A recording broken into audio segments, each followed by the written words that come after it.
single women are buying more houses and the men they're dating are not responding well.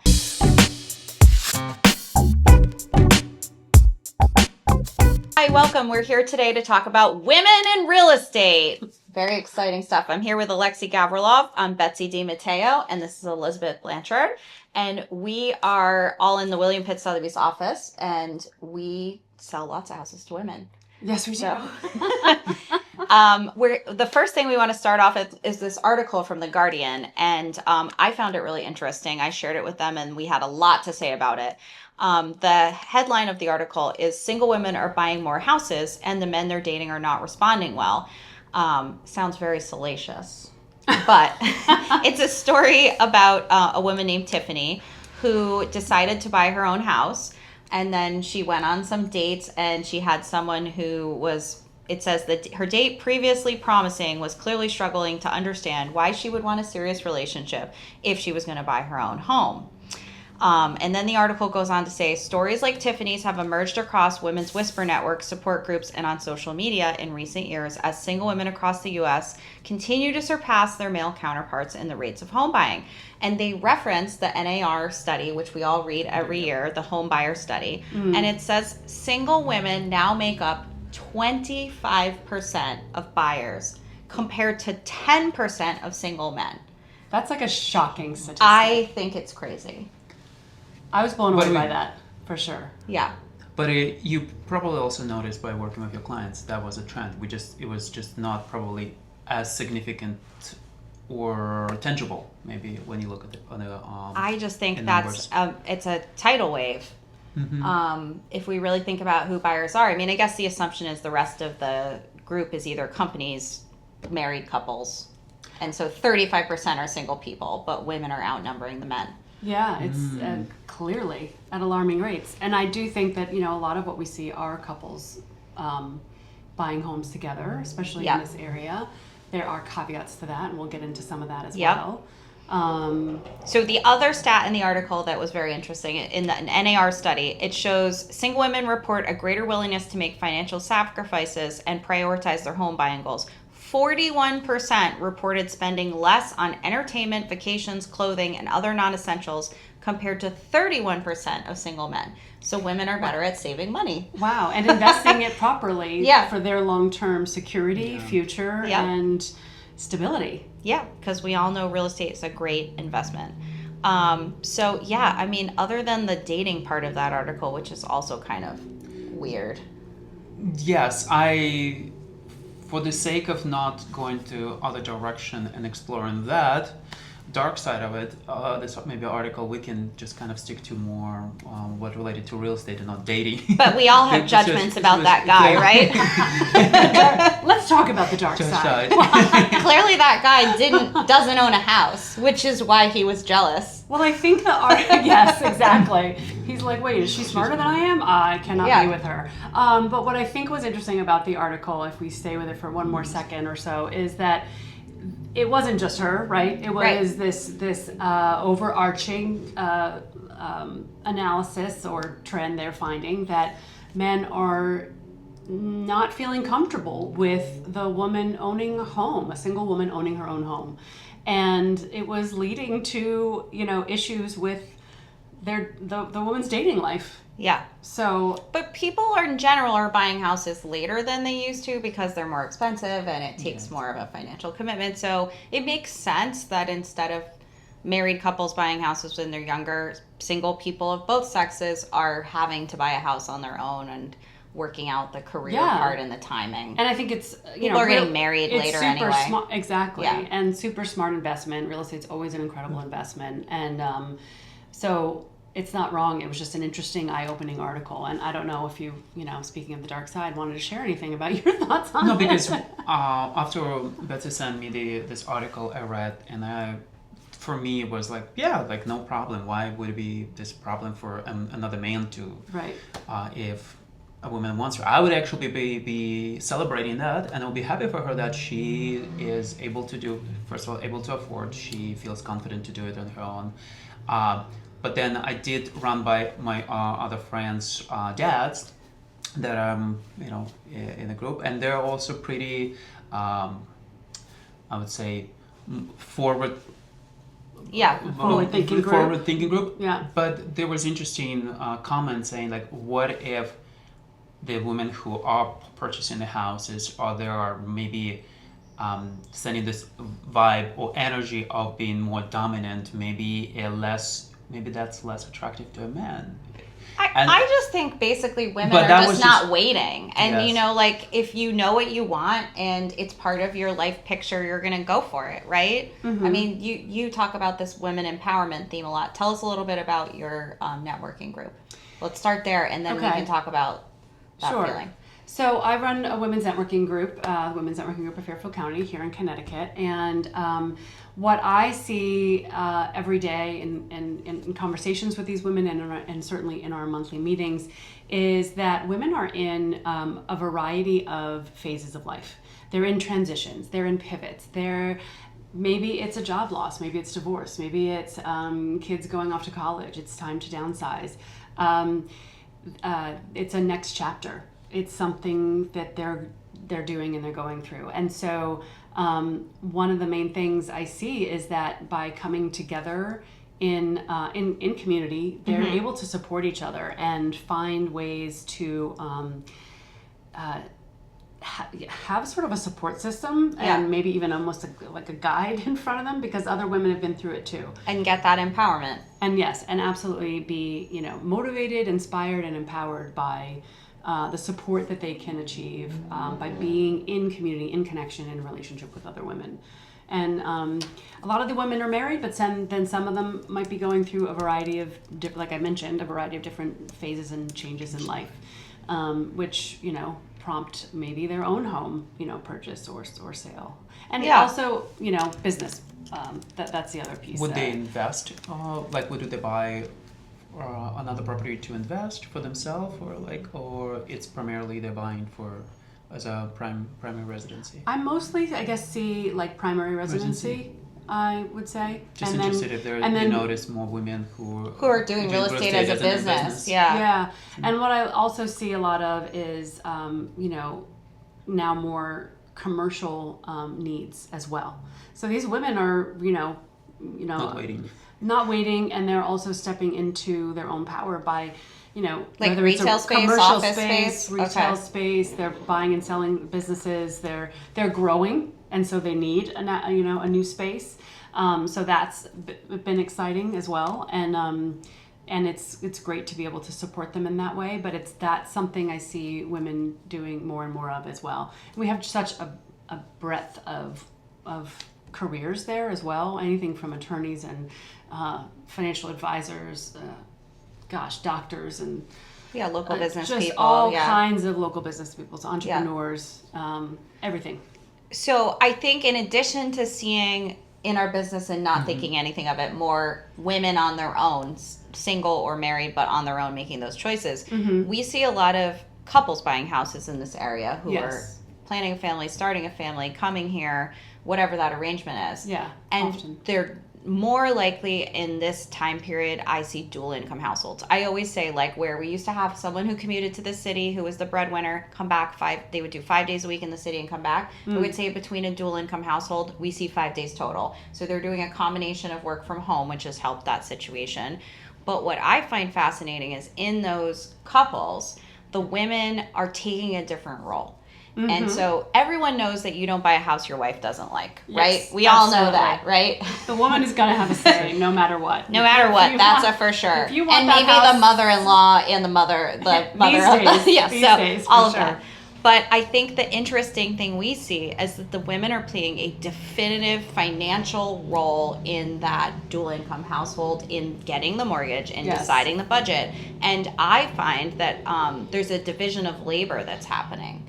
So like they're coming to buy a house, and then you say, all right, let me get both your emails and we'll set it up. And then sometimes they're like, oh no, my wife is going to handle the entire thing. And that is not how it used to be. Do you feel that too? I find that too, yes. And sometimes if he's on the emails, I'm sometimes communicating just with her. Right. About all the logistics of everything throughout the deal. And then there's times that we'll jump on, obviously, with him and her, or just him and go through some certain things. But yeah, oftentimes I am navigating, the deal with her.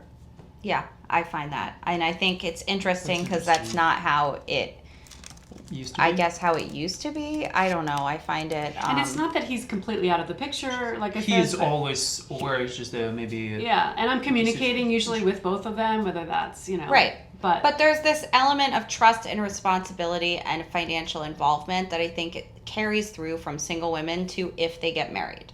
Yeah. And so those same single women that are making the choice to buy a house without a husband are in some ways prepared, whether they bought it before or they didn't. They're still the same women when they get married. Yeah, right. They're still navigating the same, and they're still financially empowered, and they're still making good investment choices. And I think that's part of the trend, is we're seeing women doing that. Yeah. All right. What else did we want to talk about? But next, we had next chapters, which you mentioned a little bit, talking about making choices on the lifestyle you want, not just the house. It's like, how am I going to live? Okay, I want to downsize. I want to be in town. I want to buy a house where my kid is closer to whatever activity. Those are lifestyle choices that they've empowered themselves to decide how their life is. And we see the same thing with men, right? We see men say, I don't want to commute so far. I want to be with my family. So I'm buying this style house. But I think with women, when they make a choice to change their lives, it's encompassing.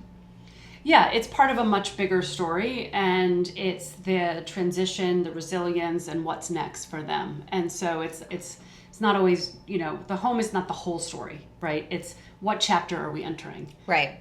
What chapter and phase, and what are the conveniences, or do I need to be closer to a train, to get into the city? Does my husband need to be, or or is my life shifted enough and I want more, and I'm having kids and I want more land, more space. I don't want to be on a major road. Or close to daycare. Close to daycare. You don't want to drive 20 minutes each way. Exactly. No, exactly. I mean, I think those things matter a lot to people now. So, and I feel like that article touched on some of that. Like, women are making these choices about their life, and that choice doesn't really, it's not waiting for a man or having anything to do with a man.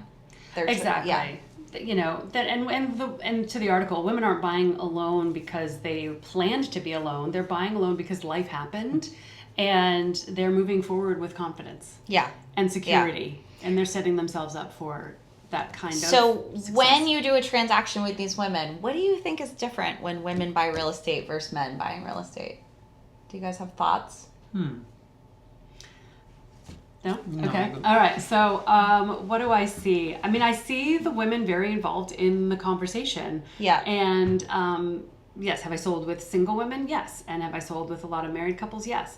But the women they definitely seem and feel very empowered in their decision making. They often have the vision of what a home can look like. They have, this space is what I would do here, and this is what I would do. And I'm going to take this money and do this thing that accomplishes what I want, or I'm going to invest this money because I know I'm going to get it back by redoing the bathroom. They know it's a good financial investment. I feel like women have slightly more vision when it comes to seeing the future of a property renovated. I don't know, but I don't feel like we sell that many houses to single men either. So my experience with that is less. That's true. Yeah, I don't have as much experience with that per se. Yeah, it's just not common. What do you see, Alexey? I had an experience where it was just a single man, but again, that was actually interesting because it was a family from New York. No kids in there. He was the one who was making decisions, and his wife didn't even. But they were married. They were married, but she didn't even come to the showings. He was making the decision. Yeah, interesting. That's why I'm but I think it's as any rules has their exceptions, right? In this case, I didn't want to bring it up this because it's just maybe it was just an exception because in this case, I met the wife, but she was not even in the mails. He was buying under his name. He was the one who was looking for the property. Were they planning to move here eventually? Probably together, maybe yes, or maybe it would be just another property that for investment or investment. But we do see that division of labor, and so sometimes that ends up being this person's handling the house transaction and this person. the other spouse usually handles an entire category themselves. Right. Like, maybe that's the only experience that I had where a single man. Or their job doesn't allow them. Like I've had people where one spouse was a surgeon, so there's no way they're following your emails. Yes. There's no way they're coming to a showing. Yeah. And they just like relinquished to the other spouse to be on top of it. I think that's what we see a lot of when I've just recently experienced that too, where the guy's job is so demanding that it's almost impossible for him to, almost see a house, let alone... They're not able to use their phone during the day or that type of thing, And I did also just recently do a transaction where I was dealing just mainly with the husband. And then occasionally, the wife would chime in on things, but the main communication was with the husband. So it just depends. I literally do think it can depend on the dynamic of the couple. Yeah. And... I think it's great that... We're living in a more progressive world with real estate. What about, I don't know if that's outside of this article or not, but what is your experience working as a woman in the real estate business? I think the stereotype is like all real estate agents are women. Do you have to combat that, Alexey? Because I feel like it's always like, oh, it's a mom or an older lady and like your typical kind of real estate agent. Those are the stereotypes in this area. Yeah, I feel like that's. And I don't think it's true anymore. True. No. Yeah. What has your experience been? I did heard from a few clients giving me this feedback that because they visited a couple of open houses and they're like, oh my god, it's very dominant female industry kind of, and certain age also demographic.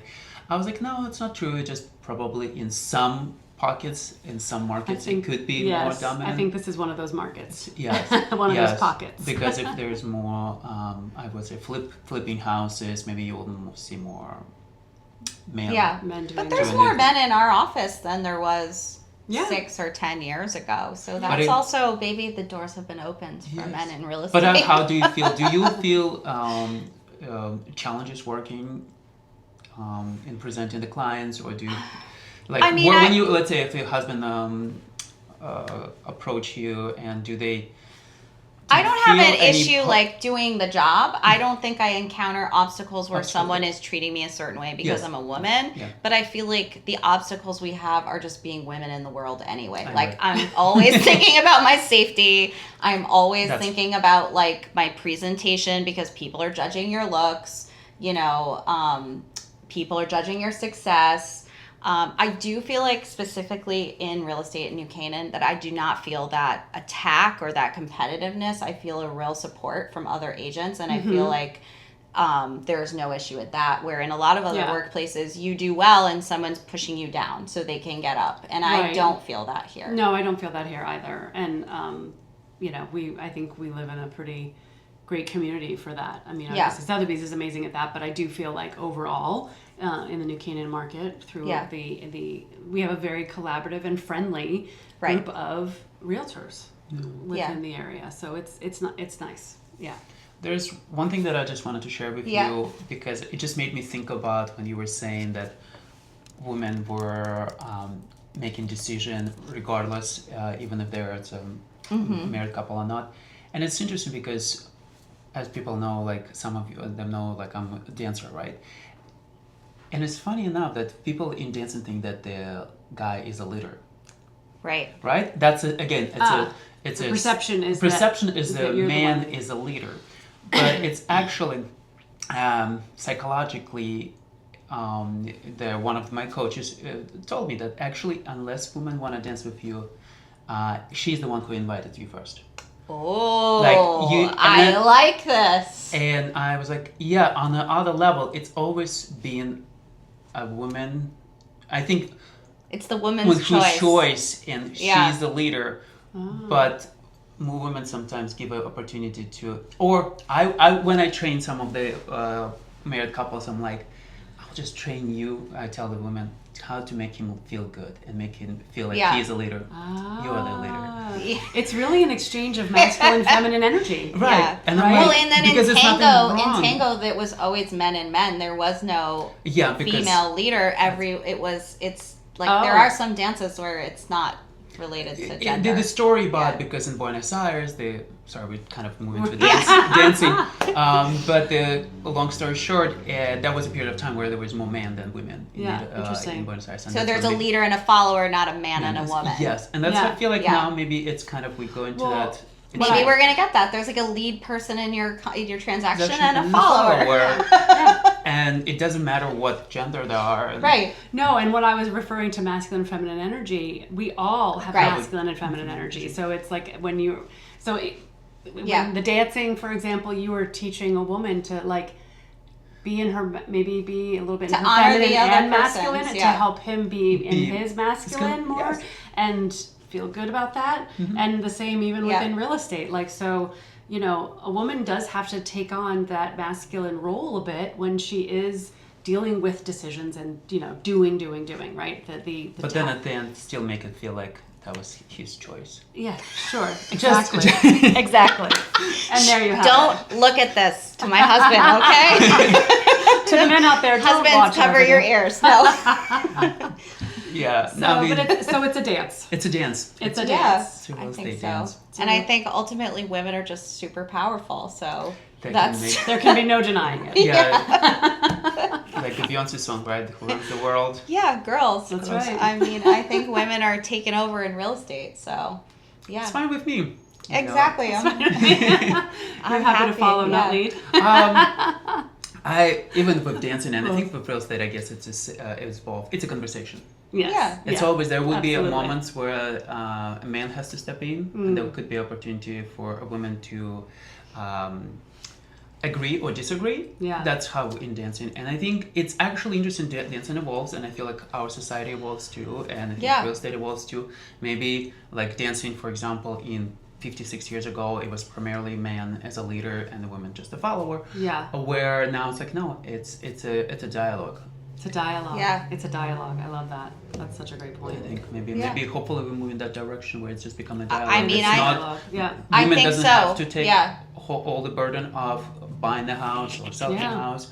It can be dialogue, but we just need to both be able to communicate, hear each other, also, you know, maybe. Yeah, I think there's a big element of communication, but also trust. Women really need trust for large decisions, and that's why I think women connect in the past with female real estate agents, because it's a really big choice. Yeah, but I love the point you make about it's a dialogue. Yeah, it's not only obviously a dialogue between us and the clients, but really if it's a couple we're purchasing, it's a dialogue. Maybe we need to.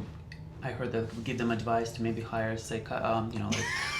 our second job as being a psychologist. No. They during the process, maybe they need to hire like what is it? Therapist, psychologist, a mediator. Mediator, yes. Through this process, just to keep your marriage. It would make our jobs easier, wouldn't it? Right? Oh my gosh, I think we play all those roles. We cannot do all. Yeah. But we do. Yeah. Maybe we need to get another degree. Oh my. Psychology. I feel like that's part of our job, Anyway.